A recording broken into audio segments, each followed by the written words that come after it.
भगवान की जय। प्यारे कृष्ण कन्हैया लाल की जय। तुलसी दल परम पूज्य श्री हनुमान प्रसाद पोद्दार जी। आज का विषय है शीघ्र चेतो और भगवत नाम। शीघ्र चेतो, जल्दी दौड़ो, इस माया के धधकते हुए दावानल से फौरन बाहर निकलो। देखो, अग्नि की प्रलयंकारी लाल लाल लपटें लपक लपक कर जगत को धड़ाधड़ ग्रस रही हैं। प्रचंड धुएं से सभी दिशाएं छा गई हैं। वह गया, दूसरा भी चला, अरे तीसरे को भी लपटों ने ले लिया। परंतु हाय, तुम मूर्ख की तरह किंग कर्तव्य विमूढ़ होकर पड़े हो। तुम्हारा भी नंबर शीघ्र आता है। यदि बचना चाहते हो तो तुरंत सबका मोह छोड़कर बाहर निकल पड़ो। देखो, वह देखो, उस छलकते हुए अमृत समुद्र के किनारे विशाल जहाज ठहराए उसका कृपालु कप्तान बार बार सीटी बजा बजा कर सबको बुला रहा है, पुकार रहा है। वह विश्वव्यापी अग्नि से बचकर दुख सागर से तुरंत तर गया। इसी तरह तुम भी तर जाओगे। अरे निर्भय हो जाओगे, अमर हो जाओगे। जाओ जाओ, शीघ्रता करो, अन्यथा जलते हो, बार बार जलोगे। चेतो, शीघ्र चेतो। श्री भगवन् नाम। पापानलस्य दीप्तस्य मा कुर्वन्तु भयं नरा। गोविंद नाम मेघौर्घैर्नश्यते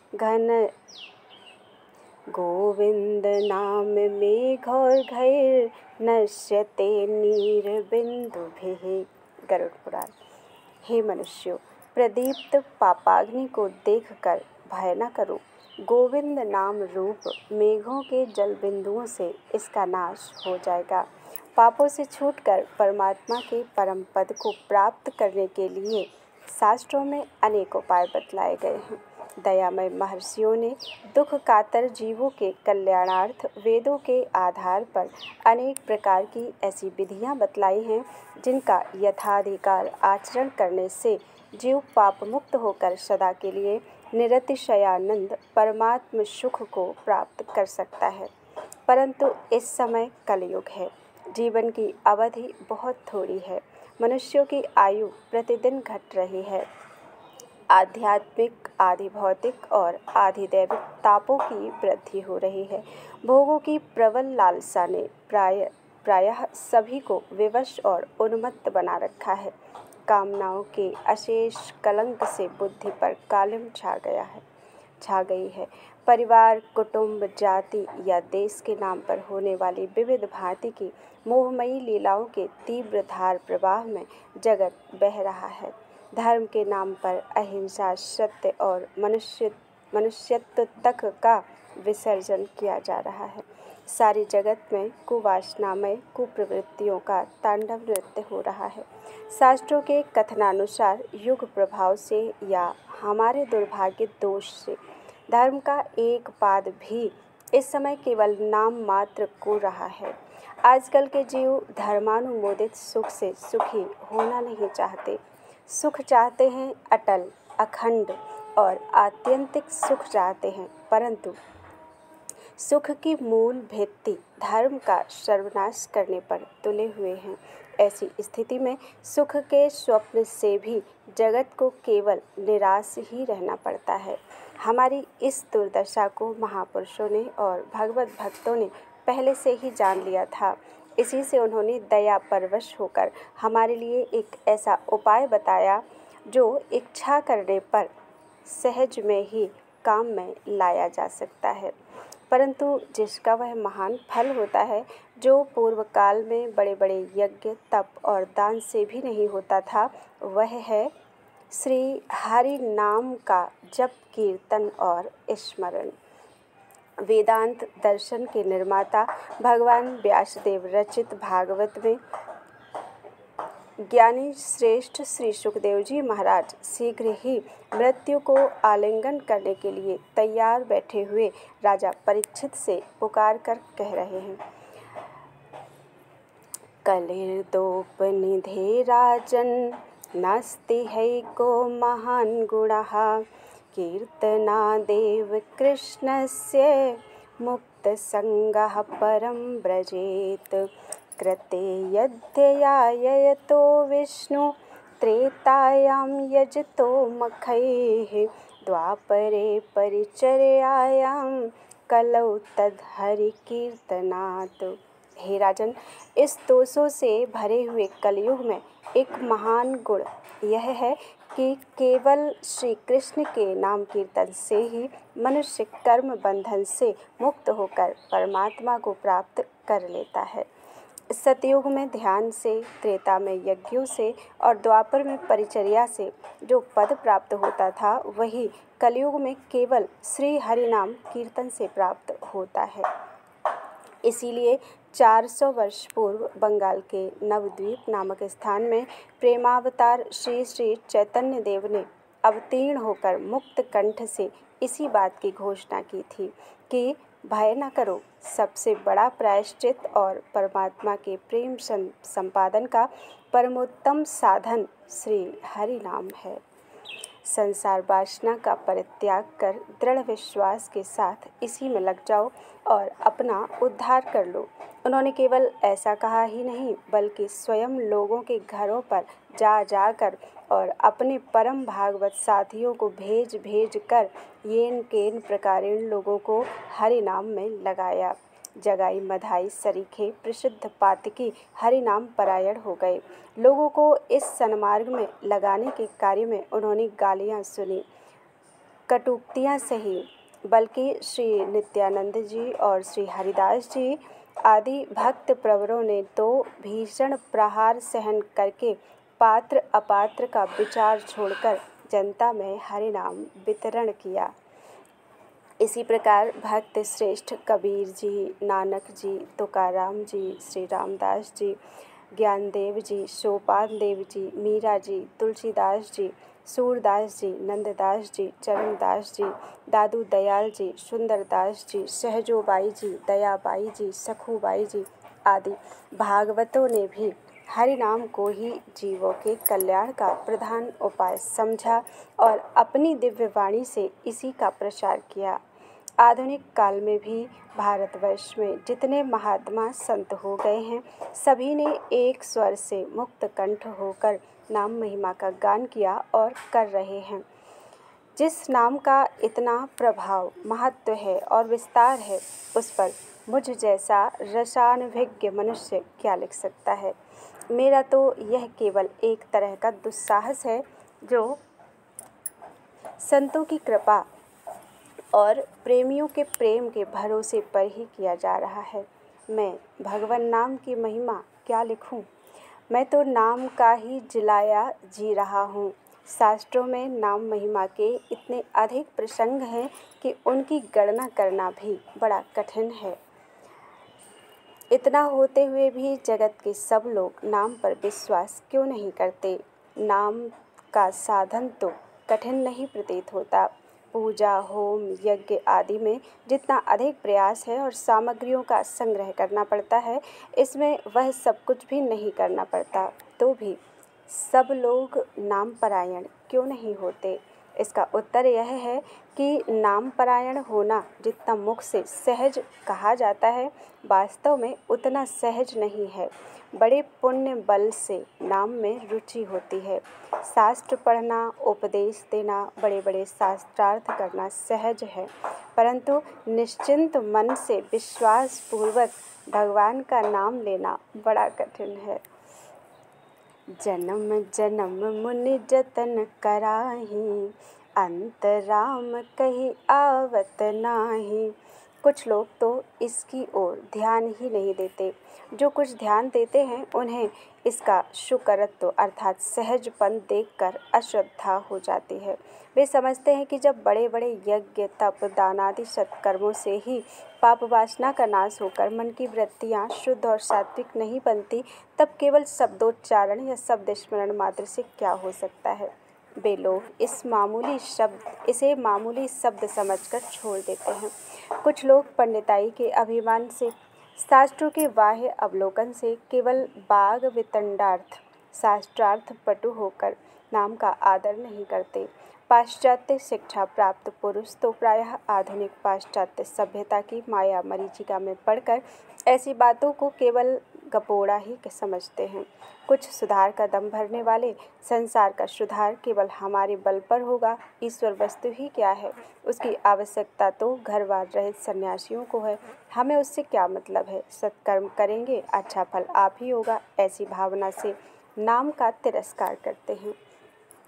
भगवान नाम का स्मरण प्रायः विपत्ति काल में ही हुआ करता है, जब मनुष्य के सब सहारे छूट जाते हैं। कहीं से कोई आशा नहीं रहती, किसी से कोई आश्वासन नहीं मिलता। जगत के लोग मुख से नहीं बोलना चाहते। निर्धनता, निर्जनता, आरोग्यहीनता और अपमान से मन घबरा उठता है। दुखों की विस्मयी ज्वाला से हृदय दग्ध होने लगता है। घर के मित्र, स्नेही और सुहृदों का एकांत अभाव हो जाता है, तब प्राण रो उठते हैं। हृदय खोजता है किसी शीतल सुरम्य वस्तु को, जिसे पाकर उसे कुछ शीतलता, कुछ शांति प्राप्त हो सके। ऐसे दुष्समय में छटपटाते हुए व्याकुल प्राण स्वाभाविक ही उस अनजाने और अनदेखे हुए प्रियतम की गोद का आश्रय ढूंढते हैं। ऐसे अवसर पर बड़े बड़े शास्त्राभिमानी शास्त्रार्थ में तर्क युक्तियों से ईश्वर का खंडन करने वाले, धन और पद के मद में ईश्वर को तुच्छ समझने वाले, विषयों की प्रमाद मदिरा के अविरत पान से उन्मत्त होकर विचरने वाले मनुष्यों के मुँह से भी सहसा ऐसे उद्गार निकल पड़ते हैं, हे राम, हे ईश्वर, तू ही बचा, तेरे बिना अब और कोई सहारा नहीं है। ऐसे ही विपद संकुल समय में जिह्वा स्वच्छंदता से भगवान नाम का उच्चारण करने लगती है, और ऐसे ही शोक मोहपूर्ण समय में मन और प्राण भी उसका स्मरण करने लग जाते हैं। इसी लोभ से तो माता कुंती ने भगवान कृष्ण से विपत्ति का वरदान मांगा था।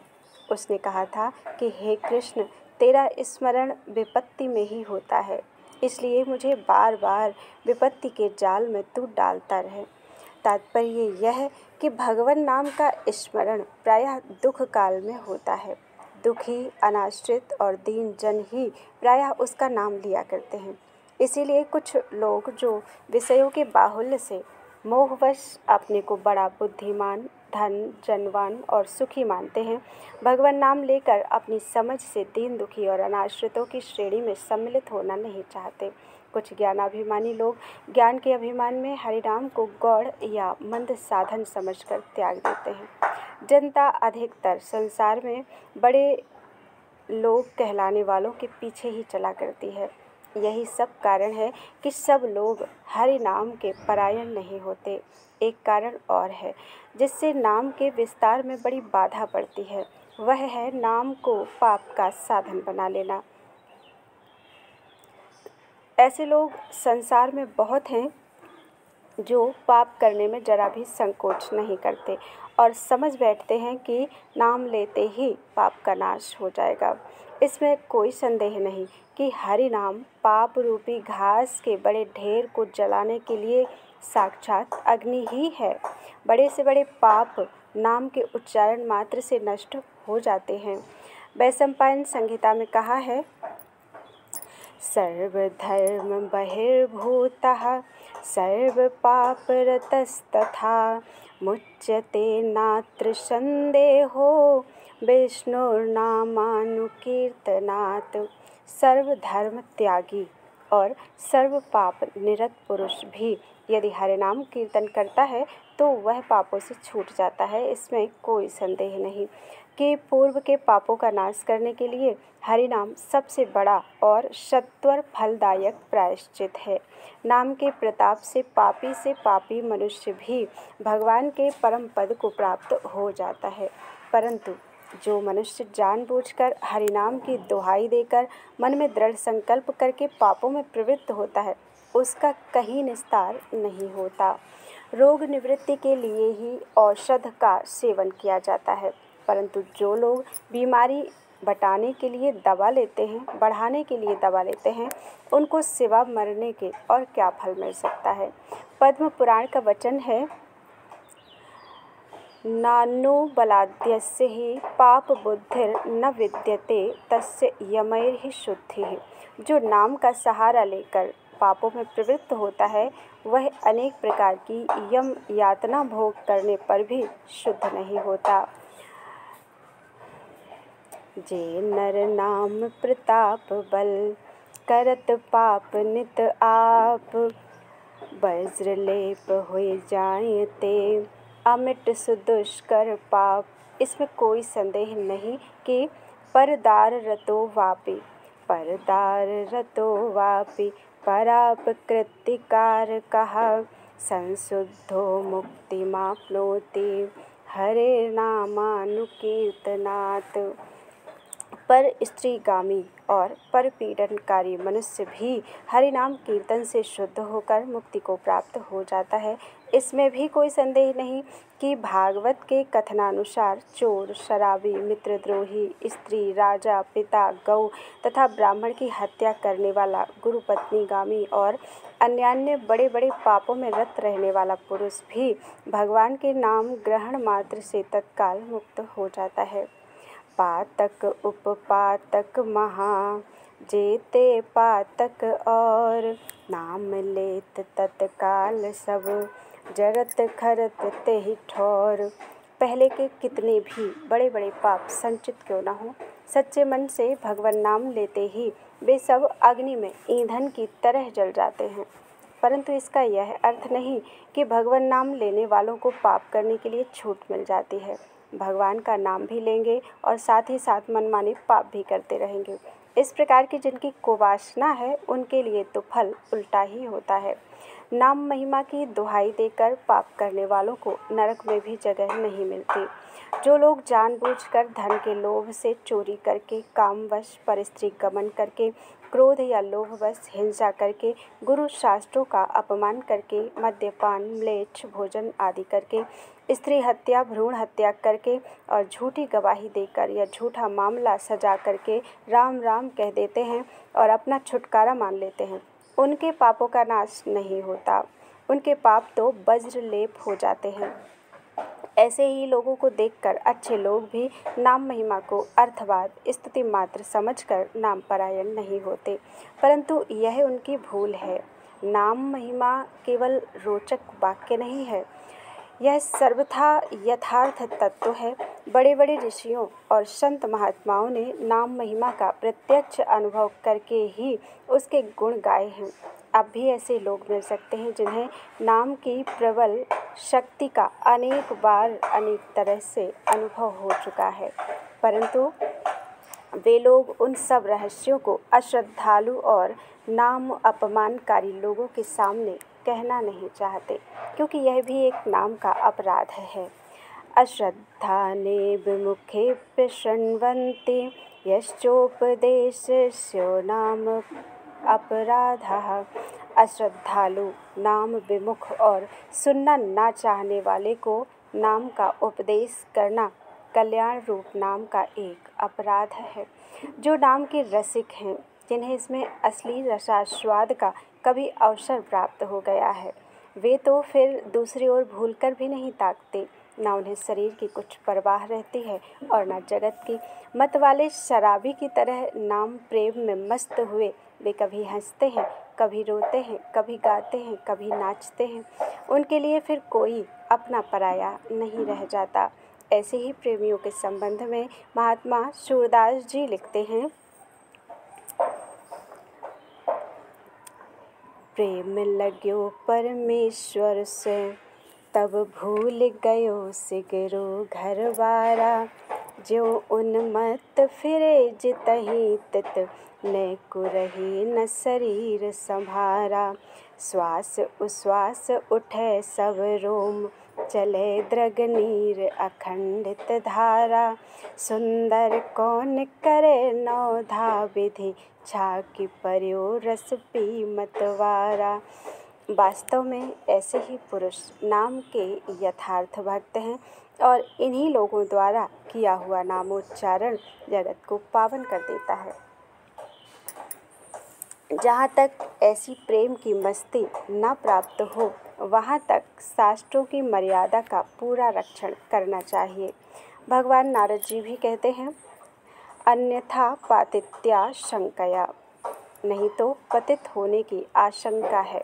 अतएव आरंभ में अपने अपने वर्णाश्रम अनुमोदित संध्या वंदन, पिता माता आदि की सेवा, परिवार संरक्षण आदि वैदिक और लौकिक कार्यों को करते हुए श्रीमन भगवन नाम का आश्रय ग्रहण करना चाहिए। स्मृति विहित कर्मों के त्याग की आवश्यकता नहीं है। यथा समय और यथा स्थान उनका आचरण अवश्य करना चाहिए। राम नाम ऐसा धन नहीं है जो ऐसे वैसे कामों में खर्च किया जाए। जो मनुष्य मामूली सा कांच का टुकड़ा खरीदने जाकर बदले में बहुमूल्य हीरा दे आता है, वह कभी बुद्धिमान नहीं कहलाता। इसी प्रकार जो कार्य लौकिक या स्मृति विहित कर्मों के आचरण से सिद्ध हो सकता है, उसमें नाम का प्रयोग करना राजाधिराज से झाड़ू दिलवाने के समान है। सोने को मिट्टी के भाव बेचने के समान है। अतएव नाम जप में स्मृति विहित कर्मों के त्याग की कोई आवश्यकता नहीं है। कुछ लोगों की शंका यह है कि आजकल नाम लेने वाले तो बहुत लोग देखे जाते हैं, परंतु उनकी दशा देखते हैं तो मालूम होता है कि उनको कोई लाभ नहीं हुआ। जिस नाम की देखो उच्चारण करने मात्र से संपूर्ण पापों का नाश होना बतलाया जाता है, उस नाम की लाखों बार आवृत्ति करने पर भी लोग पापों में फंसे हुए देखे जाते हैं और दुखी देखे जाते हैं। इसका क्या कारण है? इसके उत्तर में पहली बात तो यह है कि लाखों बार नाम की आवृत्ति उनके द्वारा होती नहीं, धोखे से समझ ले जाती है। दूसरा कारण यह है कि उनकी नाम में श्रद्धा नहीं है। नाम के इस महात्म्य में उन्हें स्वयं ही संशय है। भगवान ने गीता में कहा है, संशयात्मा विनश्यति, इसलिए उन्हें पूरा लाभ नहीं होता। भजन में श्रद्धा ही फल सिद्धि का मुख्य साधन है। अवश्य ही भजन करने वाले में श्रद्धा का कुछ अंश तो रहता ही है। यदि श्रद्धा का सर्वथा अभाव हो तो भजन में प्रवृत्ति ही ना हो। बिना किंचित श्रद्धा हुए किसी कार्य विशेष में प्रवृत्त होना बड़ा कठिन है। अतएव जो नाम ग्रहण करते हैं उनमें श्रद्धा का कुछ अंश तो अवश्य है, परंतु श्रद्धा के उस क्षुद्र अंश की अपेक्षा संशय की मात्रा कहीं अधिक है, इसलिए उन्हें वास्तविक फल से वंचित रहना पड़ता है। गंगा स्नान से पापों का अशेष नाश होना बतलाया गया है, परंतु नित्य गंगा स्नान करने वाले लोग भी पाप में प्रवृत्त होते देखे जाते हैं। यद्यपि एक बार का भी भगवान नाम हजारों बार गंगा स्नान से बढ़कर है। श्रद्धा पर एक दृष्टांत। एक समय शिवजी महाराज पार्वती जी के साथ हरिद्वार में घूम रहे थे। पार्वती जी ने देखा कि सहस्त्रों मनुष्य गंगा में नहा नहा कर हर हर करते चले जा रहे हैं, परंतु प्रायः सभी दुखी और पाप परायण हैं। पार्वती ने बड़े आश्चर्य के साथ शिवजी से पूछा कि हे देव, गंगा में इतनी बार स्नान करने पर भी इनके पाप और दुखों का नाश क्यों नहीं हुआ? क्या गंगा में सामर्थ्य नहीं रही? शिवजी ने कहा, प्रिय, गंगा में तो वही सामर्थ्य है, परंतु इन लोगों ने पापनाशनी गंगा में स्नान ही नहीं किया है, तब इन्हें लाभ कैसे हो? पार्वती ने आश्चर्य के साथ कहा कि स्नान कैसे नहीं किया? सभी तो नहा नहा कर आ रहे हैं, अभी तक इनके शरीर भी नहीं सूखे हैं। शिवजी ने कहा, ये केवल जल में डुबकी लगाकर आ रहे हैं, तो मैं कल इसका रहस्य समझाऊंगा। दूसरे दिन बड़े जोर की बरसात होने लगी। गलियां कीचड़ से भर गईं। एक चौड़े रास्ते में गहरा गड्ढा था, चारों ओर लपटीला कीचड़ भर रहा था। शिवजी ने लीला से ही वृद्ध वेश धारण कर लिया और दीन विवश की तरह गड्ढे में जाकर ऐसे पड़ गए जैसे कोई मनुष्य चलता चलता गड्ढे में गिर पड़ा हो और निकलने की चेष्टा करने पर भी ना निकल पा रहा हो। पार्वती को यह समझाकर गड्ढे के पास बैठा दिया कि देखो, तुम लोगों को सुना कर यूँ पुकारती रहो कि मेरे वृद्ध पति अकस्मात गड्ढे में गिर पड़े हैं, कोई पुण्यात्मा इन्हें निकाल कर इनके प्राण बचावे और मुझ असहाया की सहायता करे। शिवजी ने यह और समझा दिया कि जब कोई गड्ढे में से मुझे निकालने को तैयार हो तब इतना और कह देना कि भाई मेरे पति सर्वथा निष्पाप हैं, इन्हें वही छुए जो स्वयं निष्पाप हो। यदि आप निष्पाप हैं तो इनको हाथ लगाइए, नहीं तो हाथ लगाते ही आप भस्म हो जाएंगे। पार्वती तथास्तु कहकर गड्ढे के किनारे बैठ गईं और आने जाने वालों को सुना सुनाकर शिवजी की सिखाई हुई बात कहने लगीं। गंगा में नहाकर लोगों के दल आ रहे थे। सुंदरी युवती को यूं बैठी देखकर कईयों के मन में पाप आया। कई लोग लज्जा से डरे तो कईयों को कुछ धर्म का भय हुआ, कई कानून से डरे। कुछ लोगों ने तो पार्वती को यह सुना भी दिया कि मरने दे बुढ़े को, क्यों उसके लिए रोती है। आगे और कुछ भी कहा। मर्यादा भंग होने के भय से वे शब्द लिखे नहीं जाते।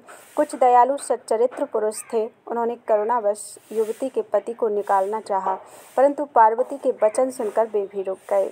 उन्होंने सोचा कि हम गंगा में नहाकर आए हैं तो क्या हुआ, पापी तो हैं ही, कहीं होम करते हाथ न जल जाए। बुढ़े को निकालने जाकर इस स्त्री के कथनानुसार हम स्वयं भस्म न हो जाएं। सुतराम किसी का साहस नहीं हुआ। सैकड़ों आए, सैकड़ों ने पूछा और चले गए। संध्या हो चली। शिवजी ने कहा, पार्वती देखा आया कोई गंगा में नहाने वाला। थोड़ी देर बाद एक जवान हाथ में लोटा लिए हर हर करता हुआ निकला। पार्वती ने उससे भी वही बात कही। युवक का हृदय करुणा से भराया। उसने शिवजी को निकालने की तैयारी की। पार्वती ने रोककर कहा कि भाई, यदि तुम सर्वथा निष्पाप नहीं होगे तो मेरे पति को छूते ही जल जाओगे। उसने उसी क्षण बिना किसी संकोच के दृढ़ निश्चय के साथ पार्वती जी से कहा, माता, मेरे निष्पाप होने में तुम्हें संदेह क्यों होता है? देखती नहीं, मैं अभी गंगा नहा कर आया हूँ। भला गंगा में गोता लगाने के बाद भी कभी पाप रहते हैं? तेरे पति को निकालता हूँ। युवक ने लपक कर बुढ़े को ऊपर उठा लिया। शिव पार्वती ने उसे अधिकारी समझकर अपना असली स्वरूप प्रकट कर उसे दर्शन देकर कृतार्थ किया।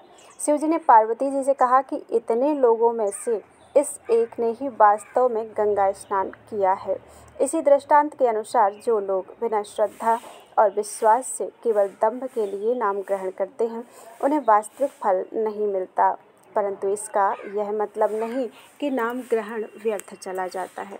नाम का फल अवश्य होता है, परंतु अनंत जन्मों के संचित और इस समय भी लगातार होने वाले अनंत पाप श्रद्धा रहित नाम से पूरे नष्ट नहीं हो पाते। नाम से पूरा फल प्राप्त न होने में श्रद्धा के अतिरिक्त एक और प्रधान कारण है, साधक का सकाम भाव। हम बहुत बड़ी मूल्यवान वस्तु को बहुत सस्ते दामों पर बेच देते हैं। सिर में मामूली दर्द होता है तो उसे मिटाने के लिए राम राम कहते हैं। 150 रुपयों की कमाई के लिए राम नाम लेते हैं। स्त्री बच्चों की आरोग्यता के लिए राम नाम लेते हैं। मान बढ़ाई पाने के लिए राम नाम कहते हैं। संतान सुख के लिए राम नाम कहते हैं। फल यह होता है कि हम राम नाम लेने पर भी कमाने के साथ ही लुटाने वाले मूर्ख के समान जहाँ के तहाँ रह जाते हैं। चलनी में जितना भी पानी भरते रहो सभी निकल जाएगा। हमारा अंतःकरण भी कामनाओं के अनंत छेदों से चलनी हो रहा है, कुछ ठहरता नहीं। राम नाम का फल कैसे हो? प्यास लगी हुई है, जगत में सुख की पिपासा किसको नहीं है। पवित्र जल का भी झरना झर रहा है। राम नाम के झरने का प्रवाह सदा ही अबाधित रूप से बहता है, परंतु हम अभागे उस झरने के आगे अंजलि बांधकर जल ग्रहण नहीं करते।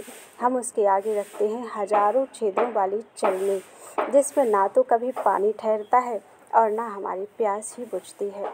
सकाम भाव से लिए हुए नाम से भी नाम के असली फल आत्यंतिक सुख से हम इसी प्रकार वंचित रह जाते हैं। प्रथम तो कोई भगवान नाम लेता ही नहीं, और यदि कोई लेता है तो वह सकाम भाव से धन, संतान, मान बढ़ाई की वृद्धि के लिए लेता है। नियमानुसार फल में जहाँ का तहाँ ही रहना पड़ता है, परंतु नाम की महिमा अपार है। इस प्रकार लिए हुए नाम से भी फल तो होता ही है, सकाम कर्म की सिद्धि भी होती है और आगे चलकर भगवत भक्ति भी प्राप्त होती है। जब इन पंक्तियों का क्षुद्र लेखक सकाम भाव से नाम जप किया करता था, तब कई बार उसकी ऐसी विपत्तियां टली हैं जिनके टलने की कोई भी आशा नहीं थी। केवल वह विपत्तियां ही नहीं टली, उसका और फल भी हुआ। नाम में रुचि बढ़ी और आगे चलकर निष्काम भाव भी हो गया। भगवान नाम लेने का अंतिम परिणाम है भगवान में एकांत प्रेम हो जाना। एकांत प्रेम होने के बाद प्रेममय के मिलने में जरा भी विलंब नहीं होता। जैसे ध्रुव को और विभीषण को राज्य की भी प्राप्ति हुई और भगवत प्रेम की भी, इसीलिए शास्त्रों में चाहे जैसे भगवान नाम लेने वाले को भी बड़ा उत्तम बतलाया है। भगवान ने गीता में इसीलिए अर्थार्थी भक्त को भी उदार और पुण्यात्मा बतलाया है और अंत में मद्भक्ता यान्ति मामपि कहकर चाहे जिस प्रकार भी भगवत भक्ति करने वाले को अपनी प्राप्ति कही है, क्योंकि सकाम भाव से अन्य सब की आशा छोड़कर अन्य सब का आश्रय त्याग कर केवल भगवान की भक्ति के परायण होना भी बड़े भारी पुण्यों का फल है। अतएव सकाम भाव से भगवान के नाम ग्रहण करने वाले लोग भी बड़े पूज्य और मान्य हैं, परंतु उनको सकाम भाव की प्रतिबंधकता के कारण नाम के वास्तविक फल नामी के प्रेम की या स्वयं नामी की प्राप्ति में विलंब अवश्य हो जाता है। इससे यह सिद्ध हो गया कि नाम से फल तो अवश्य होता है, परंतु अश्रद्धा, अविश्वास और कामना के कारण उसके असली फल की प्राप्ति में देर हो जाती है। यदि साधक इस अपने दोष से होने वाली देरी का दोष नाम पर लगाकर उसे अर्थवाद कहता है तो यह भी उसका अपराध है।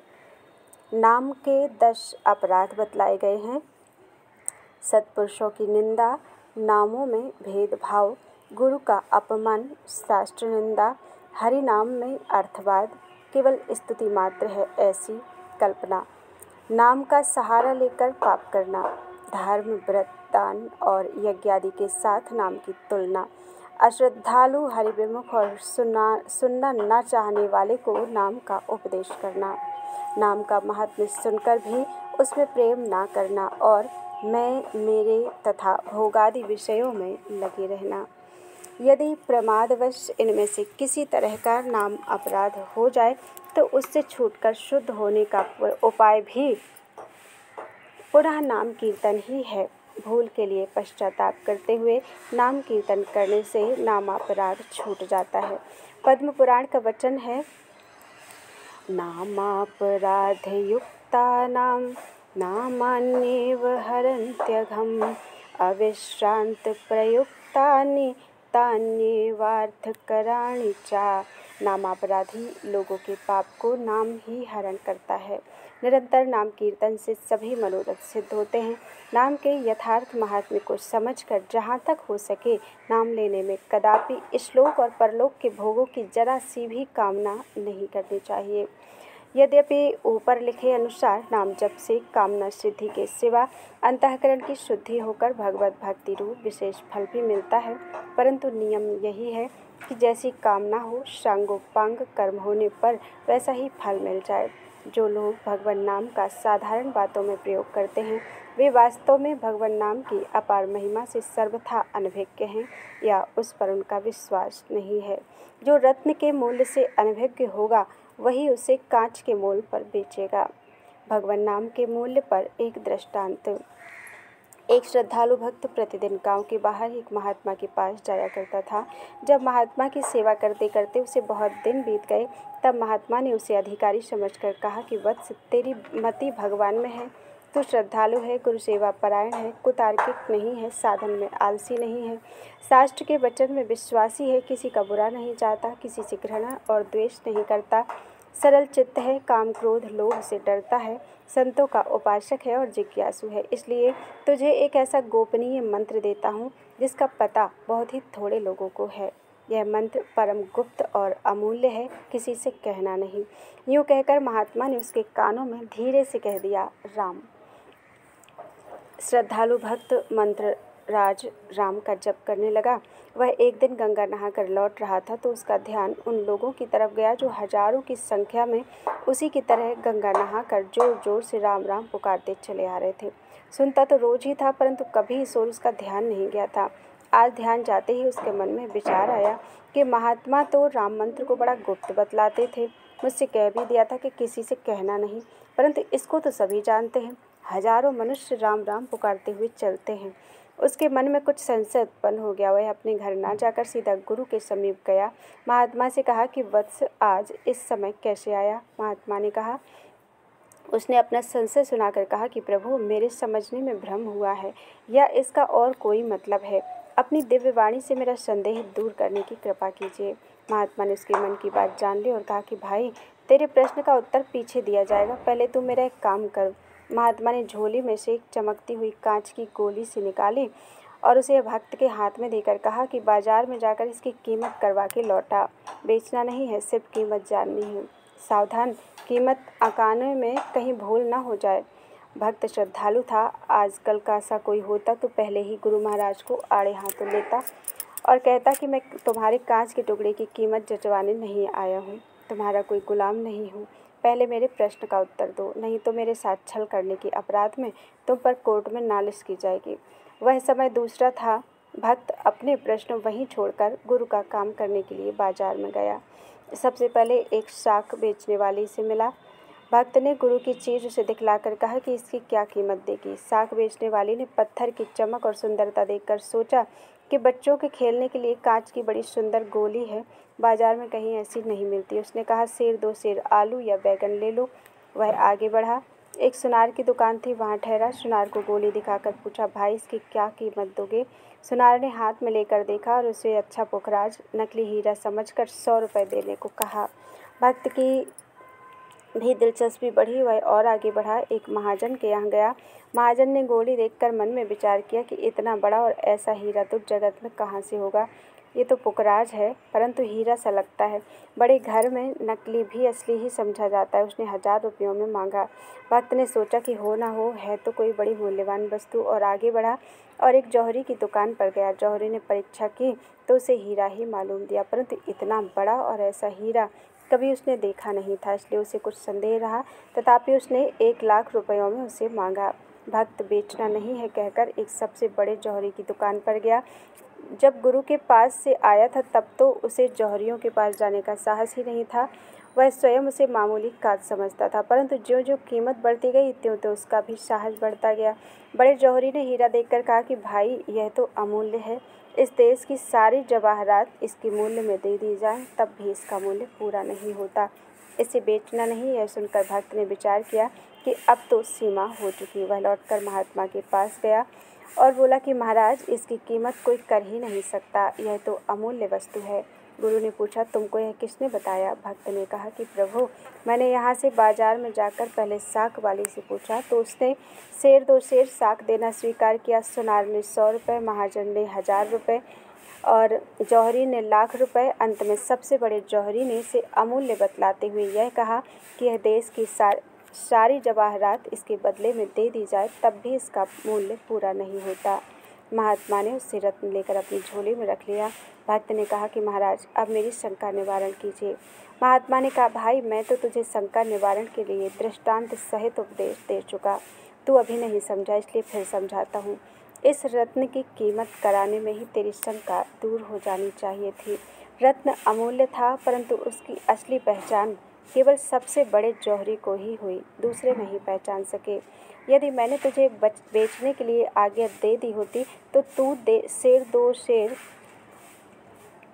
आलू या बैगन के बदले इसे बेच देता, आगे बढ़ता ही नहीं। अमूल्य वस्तु कौड़ी के मूल्य चली जाती, कितना बड़ा नुकसान होता। इसी प्रकार श्री राम नाम भी गुप्त और अमूल्य है, अमूल्य पदार्थ है। इसकी पहचान सबको नहीं है और ना इसका मूल्य ही सब कोई जानते हैं। चीज़ हाथ में होने पर भी जब तक उसकी पहचान नहीं होती तब तक उसका असलीपन गुप्त ही रहता है। इसी तरह राम नाम के असली महत्व को भी बहुत कम लोग जानते हैं। जो राम नाम का व्यवसाय करते हैं वे बेचारे बड़े दया के पात्र हैं, क्योंकि वे इस अमूल्य धन राम नाम को कौड़ी के मूल्य पर बेच देते हैं। इसी से परम मूल्यवान रत्न को 2 शेर साग के बदले में बेच देने वाले मूर्ख के समान वे सदा ही भक्ति और प्रेम में दरिद्री ही रहते हैं। भक्ति और प्रेम के हुए बिना परमात्मा नहीं मिलते और परमात्मा को प्राप्त किए बिना दुखों से कभी छुटकारा नहीं हो सकता। दुखों की निवृत्ति परमात्मा को प्राप्त करने में ही है। परमात्मा की प्राप्ति का परम साधन श्री भगवान नाम है। इसलिए भगवान नाम का कभी किसी भी दूसरे काम में प्रयोग नहीं करना चाहिए। भगवान नाम लेना चाहिए केवल भगवान के लिए। भगवान के लिए भी नहीं, उनके प्रेम के लिए भी नहीं, परंतु इसलिए कि लिए बिना रहा ही नहीं जाता। मन की वृत्तियाँ ऐसी बन जानी चाहिए कि जिससे भजन किए बिना एक क्षण भी चैन नहीं पड़े।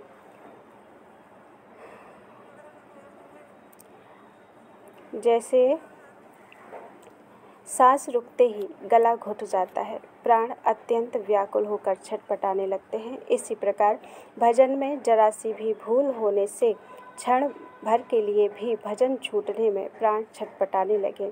इसीलिए भगवान नारद कहते हैं, अध्यावृत भजनात् अव्यावृत भजनात्, तैल धारावत निरंतर भजन करने से ही प्रेम की प्राप्ति होती है। भजन में सबसे पहले नाम की आवश्यकता है। जिसका भजन करना होता है, सर्वप्रथम उसका नाम जानना पड़ता है, इसलिए नाम ही भजन का मूल है। नाम भजन के कई प्रकार, जप, स्मरण और कीर्तन। इनमें सबसे पहले जप की बात कही जाती है। परमात्मा की जिस नाम में रुचि हो, जो अपने मन को रुचिकर हो, उसी नाम की परमात्मा की भावना से बारंबार आवृत्ति करने का नाम जप है। जप की शास्त्रों में बड़ी महिमा है। जप को यज्ञ माना है और श्री गीता जी में भगवान के इस कथन से कि यज्ञानाम जप यज्ञो यस्मि, यज्ञों में जप यज्ञ में हूँ। जप का महत्व बहुत ही बढ़ गया है। जप के 3 प्रकार हैं, साधारण, उपांशु और मानस। इनमें पूर्व से उत्तर 10 गुण अधिक फलदायक हैं। भगवान मनु कहते हैं, दर्श पौर्णमासी आदि विधि यज्ञों से यहाँ मनु महाराज जी ने भी विविध यज्ञों से जप यज्ञ को ऊंचा मान लिया है। विधि यज्ञा जप यज्ञो विशिष्टो दशमिर्गुणैः, उपांशु स्याच्छत गुणः सहस्रो मानसः स्मृतः। साधारण जप 10 गुण श्रेष्ठ है, उपांशु जप 100 गुण श्रेष्ठ है और मानस जप 1000 गुण श्रेष्ठ है।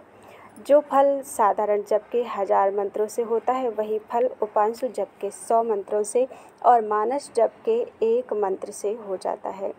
उच्च स्वर से होने वाले जप को साधारण जप कहते हैं, परंतु यह कीर्तन नहीं है, जिसमें जिह्वा और होष्ठ तो हिलते हैं परंतु शब्द अंदर ही रहता है, वह उपांशु जप है। और जिसमें ना जीभ के हिलने की आवश्यकता होती है और ना होठ के, वह मानसिक जप कहलाता है। उच्च स्वर से उपांशु उत्तम और उपांशु से मानसिक उत्तम है। यह जप की विधि है। किसी भी देवता का कैसा ही मंत्र क्यों ना हो, यह विधि सबके लिए एक सी है, परंतु भगवान नाम का तो कुछ विलक्षण ही फल होता है। यह नाम की अलौकिक महिमा है। दूसरे जपों में अनेक प्रकार के विधि निषेध होते हैं, शुद्धि अशुद्धि का बड़ा विचार करना पड़ता है, परंतु भगवान नाम में ऐसी कोई बात नहीं। अपवित्रः पवित्रो वा सर्वावस्थां गतोऽपि वा, यः स्मरेत् पुण्डरीकाक्षं स बाह्य अभ्यन्तरः शुचिः। अपवित्र हो, पवित्र हो, किसी भी अवस्था में क्यों ना हो, भगवान पुंडरीकाक्ष का स्मरण करते ही बाहर और भीतर की शुद्धि हो जाती है। जल मृत्तिका से केवल बाहर की ही शुद्धि होती है, परंतु भगवान नाम अंतर के मल को भी अशेष रूप से धो डालता है। इससे इसका किसी के लिए किसी अवस्था में भी कोई निषेध नहीं है। पुरुष नपुंसक नारी नर जीव चराचर कोय, सर्वभाव भजु कपट तजी मोहि परम प्रिय सोई। कलिशंतारेणोपनिषद में नाम जप की विधि और उसके फल का बड़ा सुंदर वर्णन है। पाठकों के लाभार्थ उसे यहाँ उद्धृत किया जाता है। हरि ओम। द्वापरान्ते नारदो ब्रह्मांडं जगाम, कथं भगवन् गां पर्यटन कलिं संतरेयमिति। द्वापर के समाप्त होने के समय श्री नारद जी ने ब्रह्मा जी के पास जाकर पूछा कि हे भगवान, मैं पृथ्वी की यात्रा करने वाला कलयुग को कैसे पार करूं? ब्रह्मा जी बोले कि तुमने बड़ा उत्तम प्रश्न किया है। संपूर्ण श्रुतियों का जो रहस्य है, जिससे कली संसार से तर जाओगे, उसे सुनो। उस आदि पुरुष भगवान नारायण के नामोच्चारण मात्र से ही कलि के पातकों से मनुष्य मुक्त हो जाता है। नारदः पुनः प्रपच्छ तन्नाम किम इति सहोवाच हिरण्यगर्भः। हरे राम राम राम हरे हरे, हरे कृष्ण कृष्ण कृष्ण हरे हरे। श्री नारद जी ने फिर पूछा कि वह भगवान का कौन सा नाम है। ब्रह्मा जी ने कहा वह नाम है हरे राम राम राम हरे हरे, हरे कृष्ण कृष्ण कृष्ण हरे हरे। इन 16 नामों के उच्चारण करने से कलि के संपूर्ण पातक नष्ट हो जाते हैं। संपूर्ण वेदों में इससे श्रेष्ठ और कोई उपाय नहीं देखने में आता। इन 16 कलाओं से युक्त पुरुष का आवरण अज्ञान का पर्दा नष्ट हो जाता है और मेघों के नाश होने से जैसे सूर्य किरण समूह प्रकाशित होता है, वैसे ही आवरण के नाश से ब्रह्म का प्रकाश हो जाता है।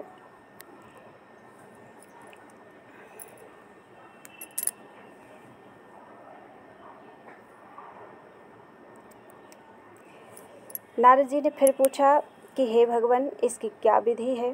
ब्रह्मा जी ने कहा कि कोई विधि नहीं है। सर्वदा शुद्ध हो या अशुद्ध, नामोच्चारण मात्र से ही सालोक्य, सामीप्य, सारूप्य और सायुज्य मुक्ति मिल जाती है।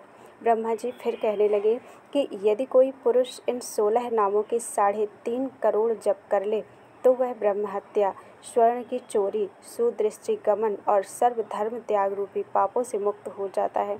वह तत्काल मुक्ति को प्राप्त होता है, तत्काल ही मुक्ति को प्राप्त होता है। जबकि विधि इससे यह सिद्ध हो गया कि स्त्री, पुरुष, ब्राह्मण, अंत्यज, गृही, वनवासी, शुद्ध, अशुद्ध, विद्वान, मूर्ख कोई भी किसी भी प्रकार से षोडश नाम के 3.5 करोड़ मंत्रों का जप कर लेता है, वह समस्त महापातकों, उनके फलस्वरूप नरकों और स्वर्गादि मोक्ष मार्ग के प्रतिबंधों को छोड़कर परमात्मा के सच्चिदानंद स्वरूप को अनायास ही प्राप्त हो जाता है। कितना सहज और सस्ता उपाय है। यदि मनुष्य प्रतिदिन 6500 मंत्रों का जप करे तो जो 16 नाम के मंत्र की लगभग 61 मालाओं में हो जाता है, तो केवल 15 वर्ष में 3.5 कोटि जप संख्या पूरी हो जाती है। यह तो साधारण जप की विधि की बात है। उपांशु या मन से जप हो तो बहुत ही शीघ्र सफलता मिल सकती है। जिस परमात्मा को प्राप्त करने के लिए लाखों करोड़ों जन्मों तक प्रतीक्षा करनी पड़ती है, जिस परमात्म सुख को पाने के लिए अनंत जन्मों की साधना की आवश्यकता होती है, वही परमात्मा की प्राप्ति रूपी सिद्धि यदि 15 वर्षों में घर में रहते हुए, संसार का काम करते हुए, शास्त्र से अविरुद्ध भोगों को भोगते हुए मिल जाए तो फिर और क्या चाहिए। इससे सस्ता सौदा और क्या हो सकता है। यह सारी उम्र बिता देते हैं हम थोड़े से धन संग्रह करने के लोभ से, जिसका संग्रह होना ना होना भी अनिश्चित रहता है। परंतु समस्त धनों का मूल, समग्र धनपतियों का एकमात्र स्वामी, समस्त देव, यक्ष, गंधर्व, किन्नर, पितृ, मनुष्य और राक्षस जगत के कुल धन की जिस अतुल धनराशि के एक अंश के कोट्यांश के साथ भी तुलना नहीं की जा सकती, ऐसा वह परम धन स्वयं यदि 15 वर्ष की श्रद्धा युक्त सहज साधना से अपने अस्तित्व के साथ तुम्हारे अस्तित्व को मिला लेता है, तो बताओ फिर तुम्हें और किस वस्तु की आवश्यकता रह जाती है। जब स्वयं सम्राट का ही पद मिल जाए तब छोटे छोटे खेत तो उसमें आप ही आ जाते हैं। तुम संसार का मामूली धन चाहते हो, वह सारे खजाने का स्वामित्व तो ही तुम्हें सौंप देता है। फिर मामूली धन की प्राप्ति के लिए तो कोई गारंटी भी नहीं करता। सब समझदार लोग यूँ ही कहते हैं, भाई उद्योग करो, तुम्हारे भाग्य में होगा तो मिल जाएगा। परंतु इस परम धन की प्राप्ति के लिए तो शास्त्र जिम्मा लेते हैं। ब्रह्मा स्वयं कहते हैं, इतिहास इस बात की सत्यता का प्रमाण दे रहे हैं। भक्तों की गाथाएं उच्च स्वर से इस ध्रुव सत्य की घोषणा कर रही हैं। इसके प्रत्यक्ष उदाहरण भी मिल सकते हैं। ऐसी स्थिति में अविश्वास की तो कोई बात ही नहीं रह जाती। लोग कह सकते हैं कि हम घर का काम करते हुए प्रतिदिन इतने मंत्रों का जप कैसे करें। इतने जप में कम से कम 6 घंटे का समय चाहिए, परंतु उनका ऐसा कहना भूल से होता है। यदि हम लोग समय का उपयोग सावधानी के साथ करें तो घर और आजीविका के काम में किसी प्रकार की बाधा नहीं पड़कर भी इतना जप प्रतिदिन हो सकता है। उस देव मंत्र के जप में बाधा आती है जो स्नान कर शुद्ध हो, एक समय एक जगह बैठकर किया जाता है। वैसे जप में लगातार इतना समय लगाना कठिन होता है, परंतु इस नाम मंत्र के जप में तो उस तरह की कोई अड़चन नहीं। चलते फिरते, उठते बैठते, सोते, आजीविका का काम करते, सब समय सभी अवस्था में यह जप हो सकता है। यदि हम लोग हिसाब लगाकर देखें तो दिन रात के 24 घंटों के समय में से 6 घंटे निद्रा की बात देकर बाकी के 18 घंटे केवल शरीर और आजीविका के लिए कार्यों में ही नहीं व्यतीत होते। हमारा बहुत सा समय तो असावधानी से व्यर्थ की बातों में जाता है। यदि हम लोग वाणी का संयम करना सीख जाएं, बिना मतलब बिना कार्य के बोलना छोड़ दें, तो मेरी समझ से राजा से लेकर मजदूर तक सबको इतना नाम जप प्रतिदिन करने के लिए पूरा समय अनायास ही मिल सकता है। हम चेष्टा नहीं करते, केवल बहाना कर देते हैं। यदि चेष्टा करें, सब समय का मूल्य समझें, तो एक क्षण को भी हरि के नाम बिना व्यर्थ नहीं जाने दें।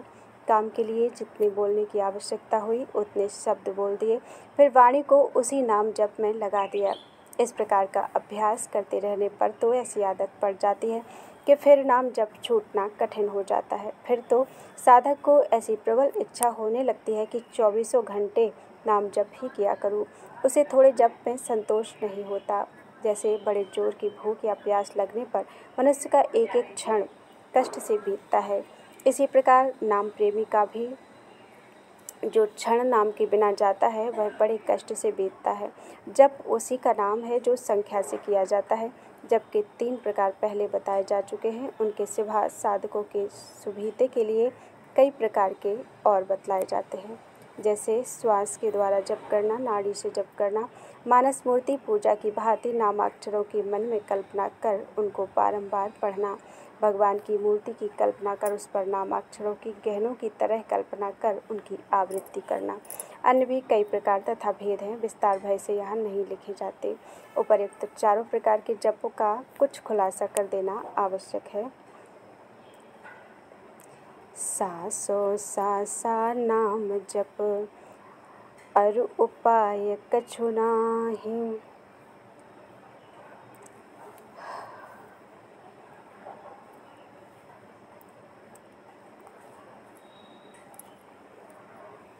बोलो वृंदावन बिहारी लाल की जय।